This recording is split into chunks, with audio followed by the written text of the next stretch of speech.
और अगली ये खबर भी देख लीजिए, आज की ये महत्वपूर्ण ब्रेकिंग। नेवी चीफ पहुंचे प्रधानमंत्री आवास, दोनों के बीच में हुई अहम मुद्दों पर चर्चा। नेवी चीफ का यहां पहुंचना क्या ये बता रहा है कि नेवल हमारे यहाँ जो विंग है उसका इन्वॉल्वमेंट असल में टेसिटली आपने देखा, अभी उतना खुलकर इन्वॉल्वमेंट आपने देखा नहीं है। आगे ऑपरेशन सिंदूर अगर ऑनगोइंग है और अभी तो विकराल रूप सामने आना बाकी है भारतीय शौर्य का, तो फिर ये विकराल रूप कैसा हो सकता है और क्या इसमें नेवी की भूमिका महत्वपूर्ण होने वाली है? हमारे साथ जुड़ रहे हैं खास मेहमान और मेजर गौरव आर्या भी पहुंच ही गए, बस वो पहुंचे। एयर वाइस मार्शल पीके श्रीवास्तव मेरे साथ हैं और कर्नल शैलेंद्र मेरे साथ जुड़े हुए हैं। सर, ये लगातार इंडिकेशन भारत की तरफ से उधर कहा जा रहा है उधर से कि 3-3 दिन का सीज फायर मिला हुआ। भारत ने कहा नहीं, जो सीज फायर तय हुआ है वो अभी चल रहा है, ये 3-3 दिन वाला कोई नाटक नहीं है। दूसरा ये भी कह दिया गया है कि ये रुका है थोड़ी देर के लिए, लेकिन आगे जो है बहुत विकराल है। मतलब what is there in waiting sir? विकराल तो बहुत ही विकराल होगा दिनेश, इतना विकराल होगा कि अभी नेवल चीफ आ चुके हैं मैदान जंग में। नेवल चीफ के आते ये होता है कि आपकी टोटल ब्लॉकेज हो सकती है। अगर कराची से करना शुरू किया साउथ से, हाँ। तब तो इनके पास कुछ भी नहीं बचेगा। यही वो कहने की कोशिश हमारे वो कर रहे थे जनरल साहब, टैंक आकाश मिसाइल के सामने खड़े थे। उन्होंने कहा देखिए हम तैयार हैं और हमें आप पे पूरा विश्वास है कि आप विश्वासघात करेंगे, आप कोई चीज मान के नहीं चलते हैं, तो सिखाने के लिए हम तैयार हैं। जो तो आप हमें हाँ। प्रतिशोध जारी रहेगा जब तक आखिरी आतंकवादी जिंदा है। और मेजर गौरव आर्या पूरे दिन ही runs around here and there, आप उनको लगातार व्यस्त पाते हैं। फौज में रहते हुए आप लोग कितना दौड़ते होंगे? मैं तो ये सोचता हूं कि अगर आप अभी इतने व्यस्त हैं मेजर गौरव आर्या। और दूसरी बात, यहां पर मैं अभी इनको ये बता रहा था अपने दर्शकों को कि प्रतिशोध न सिर्फ जारी है, आगे बहुत विकराल है। मतलब जो देखा है उससे कहीं ज्यादा, ये खुद सर्विंग ऑफिसर कह रहे हैं। देखिए, मैं आपको दो बातें बताता हूं जो सर ने अभी बताया ना, नेवी वाला। बात यह है कि कन्वेंशनल जो सुपीरियरिटी है भारत की आर्मी, नेवी, एयरफोर्स में, तीनों में बहुत ज्यादा है, लेकिन ये इतनी विजिबल नहीं है जितनी कि नेवी में विजिबल है, राइट? अगर आर्मी एक्शन करती है, नो डाउट हमारी फौज जो है, लैंड फोर्सेस उनसे बहुत ज्यादा तगड़ी है, पहली बात। दूसरी चीज ये है, एयर पावर भी हमारा उनसे बहुत ज्यादा सुपीरियर है, लेकिन ये जो सुपीरियरिटी का गैप है नेवी में बहुत ज्यादा नजर आता है। Whether you talk about nuclear submarines, aircraft carriers, आपके डिस्ट्रॉयर्स हैं, आपके पास जो प्लेटफॉर्म्स हैं वहां पे, ये इतने फिनोमिनल है कि पाकिस्तान ने कभी कुछ देखा नहीं है ऐसा। देखा नहीं है ऐसा। तो अगर नेवी का इन्वॉल्वमेंट होता है, फिर राम नाम सत्य है।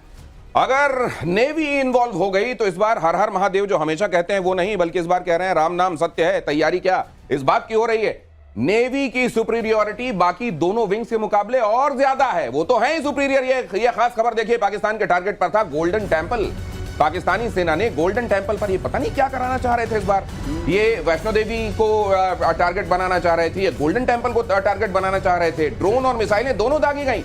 एयर डिफेंस सिस्टम ने हमला नाकाम किया, पाकिस्तानी मिसाइलों और ड्रोन्स को मार गिराया। कैप्टन कर्नल शैलेंद्र, मैं आपके पास आऊं उससे पहले, ये खबर आज पूरे दिन से चल रही है। ये मुझको लग रहा है सिर्फ ऐसा नहीं है कि पूजा की जगहों को ये निशाना बनाना चाह रहे थे, ये चाह रहे थे कि इसके जरिए भारत के समाज में रिफ्ट ला सकें। देखिए, ये कोई नई बात नहीं दिनेश, मैं आपको एक और बात बताता हूं, बहुत अहम बात है, मैं चाहता हूं दर्शक सुने इसको ध्यान से।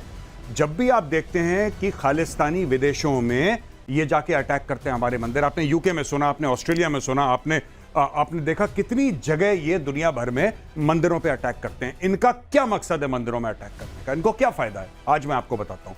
ये चाहते हैं कि भारत में बैकलैश हो, ये चाहते हैं कि भारत में कुछ लोग जाएं और जवाबी कार्रवाई करें। ये चाहते हैं कि भगवान ना करे, मैं कह रहा हूं 100 बार भगवान ना करे, गुरुद्वारा साहब पे कोई जाके अटैक। ये चाहते हैं खालिस्तानी, और इनको हमने विफल कर दिया, हमने इनको फेल कर दिया। ये हिंदू और सिख के बीच में जो भाईचारा था वो बना रहा। कोई खालिस्तानी माई का लाल इसको कुछ खरोच नहीं ला सकता। दूसरी चीज, जब धर्म पूछ के मारा, इनका क्या मतलब था? इनका सिर्फ यह मतलब था कि हिंदू मुस्लिम में फसाद हो, वो भी इनका पाकिस्तानियों का मंसूबा फेल करवा दिया। ये जो चीजें हैं कि हम, अच्छा इसमें पता है खालिस्तानी भी इन्वॉल्व है, जो आप कह रहे हैं गोल्डन टेंपल वाली बात, कि आप ऐसा करोगे, आप वहां से मिसाइल मारोगे, अगर ये ना पकड़ पाए मिसाइल, अगर एडी एफर्ट उसको ड्रॉप नहीं कर पाया, फिर उसके बाद हम लोग ऐसा करेंगे कि ये दंगे फसाद, ये सारा का सारा कम्युनल। आपने आसिम मुनीर की स्पीच नहीं सुनी? बिल्कुल, it was a purely communal speech, it was a purely communal speech. ये भारत में जितने भी धर्म है, हिंदू मुस्लिम सिख ईसाई, इनके बीच में फसाद करवाने की साजिश है। तो सोचिए ये कितना षड्यंत्रकारी दिमाग है। और आगे मैं आपको ले चलूं, मेजर जनरल शेषाद्री क्या कह रहे हैं वो जरा सुन लीजिए। 8 मई की सुबह को अंधेरे में पाक ने अनुमान अनुसार ड्रोन और मिसाइल के जरिए से सभी सैन्य एवं सिविल ठिकानों पे और खास तौर पे गोल्डन टेम्पल पे भारी तादाद से ड्रोन का हमला किया। क्योंकि हम इसके लिए तैयार थे, तो भारतीय सेना के आर्मी एयर डिफेंस के सतर्क और सशक्त योद्धाओं ने पाकिस्तान के नापाक इरादों को पूरी तरीके से ध्वस्त करते हुए ड्रोन और मिसाइल हमले को पूरी तरह से विफल कर दिया। सेना जो बता सकती है, खासतौर से तब जब ऑफिसर सर्व कर रहे हैं, वो इशारा कर दिया गया, लेकिन इसकी मेगा डिजाइन क्या थी, इनका बड़ा दुष्चक्र क्या था, षड्यंत्र क्या था, वो आपके सामने है। कर्नल साहब, ये तो मतलब भारत ने कई हिस्सों पर कई लड़ाइयां लड़ी हैं, जो सामने आ रही हैं, जो दिख रही हैं वो भी, जो नहीं दिख रही हैं वो भी। जय हिंद, नमस्कार दिनेश। मैं आपको एक बात बताऊं, आपने वो जो नेवी वाला पार्ट बोला ना, वो इग्नोर हो गया एक्चुअली। ओके। क्योंकि गौरव ने बड़े अच्छे से बताया, वहां कंपैरिजन ही नहीं है। हाँ। लेकिन फिर भी उसके बावजूद नेवल चीफ जो प्राइम मिनिस्टर को मिलने गए थे, हाँ। वो एक्चुअली अपना प्रोटेस्ट दर्ज करने गए थे हाँ। कि पिछले 2 बार भी सर हमें मौका नहीं मिला, इस बार एक मौका ऐसा मिलना चाहिए कि दुनिया में, पाकिस्तान में ये चीज बिल्कुल अंदर इनग्रेन्ड हो जाए कि अगर नेवी उतर गई तो इसके बाद वो जो राम नाम सत्य है ना, मेरे ख्याल उसकी भी गुंजाइश नहीं पड़ेगी। You will vanish. As far as I am concern, naval chief इस समय बहुत गुस्से में होंगे कि मुझे मौका क्यों नहीं दिया जा रहा, क्यों नहीं इंडियन नेवी को वो रुतबा मिल रहा जिसकी वो हकदार है। वो अपने आप में नेवी क्या कर सकती है ये मुझे पता है। जो दिखेगा नहीं वो बिकेगा कैसे। दिखाना है इस समय ये कि ना केवल हमारी आर्मी, एयरफोर्स अपने आप में काबिल तारीफ है, नेवी का भी जो अपना रुतबा है बिल्कुल अलग है और एक अलग लड़ाई लड़ सकते हैं। मेजर आर्या पहले कह चुके हैं कि अब नेवी का कंट्रीब्यूशन बाकी है, और मुझको लगता है वही आगे दिखाई देने वाला है। पाकिस्तान की मिसाइल शाहीन पर बड़ा खुलासा देखिए, जंगी टेस्ट में पूरी तरह से विफल शाहीन। नाम लिख लेते हैं ये बड़े बड़े, ये उनके मुताबिक एक बड़ा ऐसा फॉर्मिडेबल किस्म का नाम उन्होंने चुना था, शाहीन मिसाइल। लेकिन उसका हाल क्या हुआ देख लीजिए। पाकिस्तान ने शाहीन से किया था भारत पर अटैक, नूर खान एयरबेस से किया गया था ये अटैक, और शाहीन के वॉरहेड में, ये कन्वेंशनल वॉरहेड था, न्यूक नहीं था, हवा में ही इसको फुस कर दिया गया। पाकिस्तान की सबसे ताकतवर मिसाइलों में से एक मानी जाती है शाहीन। नाम बड़े और दर्शन छोटे, मेजर गौरव। शाहीन मतलब ईगल होता है, हाँ। उसका नाम कबूतर रखना चाहिए। ये पता नहीं कहाँ शाहीन वाइन, ये सारा का सारा चीनी माल है। हम डिस्कस कर चुके हैं आपकी शो में जी, सारा इनका चीनी माल है। और ये सिर्फ, जैसा मैंने पहले बताया था, चाइना से मिसाइल लेते हैं, थोड़ा सा उसमें लिपस्टिक, काजल, नेल पॉलिश लगा के उसको टचअप वचअप करके, पेंट पॉलिश करके, जब शाहीन, गौरी, गजनवी, बाबर, फलाना, ढिमका, पता नहीं क्या चक्कर है इनका। और ये ऐसी मिसाइल इनकी फेल हो जाती है क्योंकि अच्छा, इसमें से 90% ऐसी मिसाइल जो चाइना खुद यूज नहीं करता।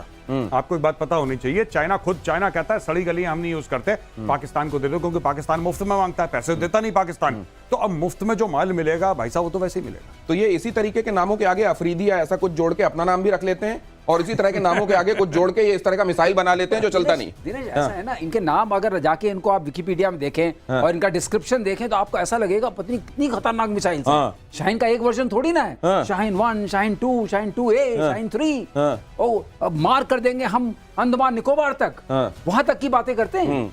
लेकिन जो कहा, सारी लाइफ एक्सपायर्ड मिसाइल्स इनको दे दी गई हैं। वॉरहेड लाइफ एक्सपायर्ड है, प्रोपेलेंट्स लाइफ एक्सपायर्ड है, बूस्टर्स लाइफ एक्सपायर्ड है, इलेक्ट्रॉनिक्स तो चलता नहीं है। तो इनको मारने में कोई दिक्कत नहीं हुई। मैं आपको बता दूं, इनको आकाश ने ही मार दिया। कहने को ये कोई सुपरसोनिक है, कोई सबसोनिक है, तरह तरह के हैं, और इतना नाम ऐसा फैला हुआ है, ऐसे कहते हैं ना, ये देखिए बात का आतंक, बात का आतंक, काम में कुछ नहीं। ये बतौलेबाजी बहुत काम नहीं आती है। बड़े बड़े नाम ये देख लीजिए, ब्रह्मोस एक नाम ऐसा जो वहां पर तबाही मचाकर आ गया, और वहां की शाहीन की धज्जियां उड़ गई। जंगी टेस्ट में चीन के हथियार कंप्लीटली फेल दिखाई दिए। एयर डिफेंस सिस्टम से मिसाइल तक, तमाम जो इनके पास जितनी चीजें थी, अच्छी बात यह है कि सब कुछ इन्होंने सामने रख दिया। कुछ ऐसा नहीं है जब इनके पास, और कहते हैं दबी जुबान की न्यूक की भी हकीकत सामने आ गई है। चाइनीज फाइटर जेट भी तबाह हो गए हैं, और पाकिस्तान ने किया था चीनी हथियार का इस्तेमाल। 82% हथियार, 82%।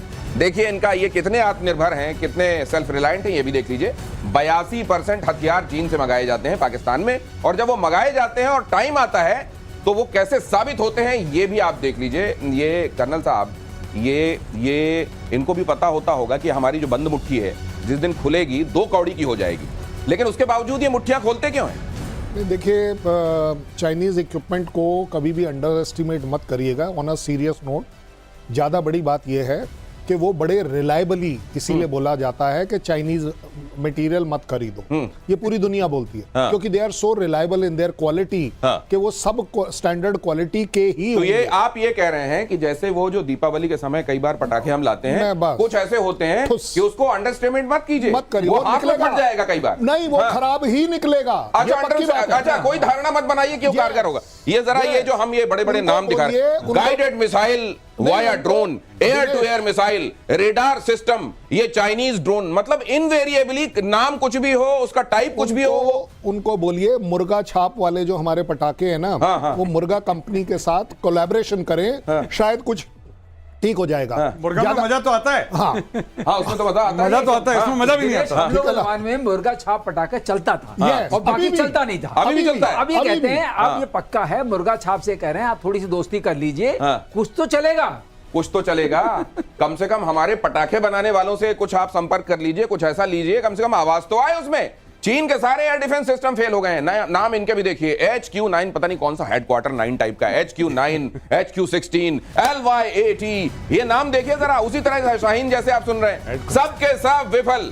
भारतीय मिसाइलों को नहीं कर पाया इंटरसेप्ट। ADS को चकमा देकर रणनीतिक ठिकानों पर अटैक किया गया।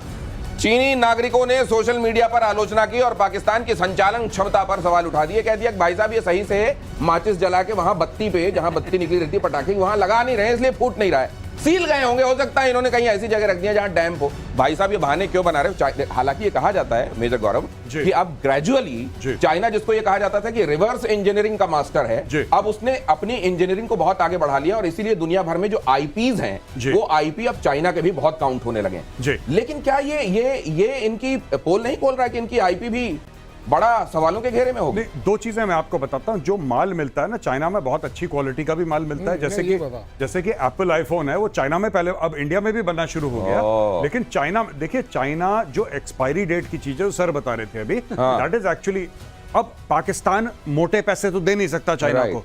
पाकिस्तान क्या देगा? जब चाइना हथियार बेचेगा, ये ड्रैगन शेर कुत्ता जो भी बना रखा है स्क्रीन में, जब ये इतने भारी भरकम हथियार बेचेगा तो भारी भरकम पैसा मांगेगा। पैसा है नहीं उसके पास, तो हर एक चीज की मियाद होती है। आप कभी सॉस की बोतल लेते हैं, सबसे पहले आप ये देखते हैं कि भाई एक्सपायरी तो नहीं हो गई है। एक्सपायरी अगर हो गई है तो चाइना वही चीज करता है कि जो एम्यूनेशन या जो प्लेटफॉर्म एक्सपायर होने वाला होता है या होने के बिल्कुल नजदीक होता है, वो बेच देता है। नहीं तो आप ये बताइए ना, एक तो जो है ये पहुंचते हैं साप्ताहिक, जो वीकली मार्केट लगता है ना कई जगहों पर, सप्ताह में एक दिन, मंगल बाजार, बुध बाजार, शनि बाजार, और वहां जब 5 रुपए के सारे बैंगन ले जाओ, 5 रुपए की सारे खीरे ले जाओ वाला जब बाजार पहुंच जाता है, तब ये खरीद के लाते हैं। और खरीद के भी क्या लाते हैं, उनको दे दिया जाता है, कहते हैं अगले मार्केट हम 5 रुपए आपको दे देंगे। उधार में ही चल रहा है, आज तक उधार किसी का दिया नहीं, तो भाई साहब ऐसे ही मिलेगा ना माल। चीन की मिसाइल भी खुद साबित हुई, एयर टू एयर मिसाइल बीच में ही fail, air to surface missile भी बुरी तरह। अरे air to air, air to surface, ये जो नाम आप सुनते हैं, ये जो मिलिट्री लिंगो आप सुनते हैं, अरे भाई है तो वही बना हुआ ना आपके पास, कुछ भी चलाएं आप,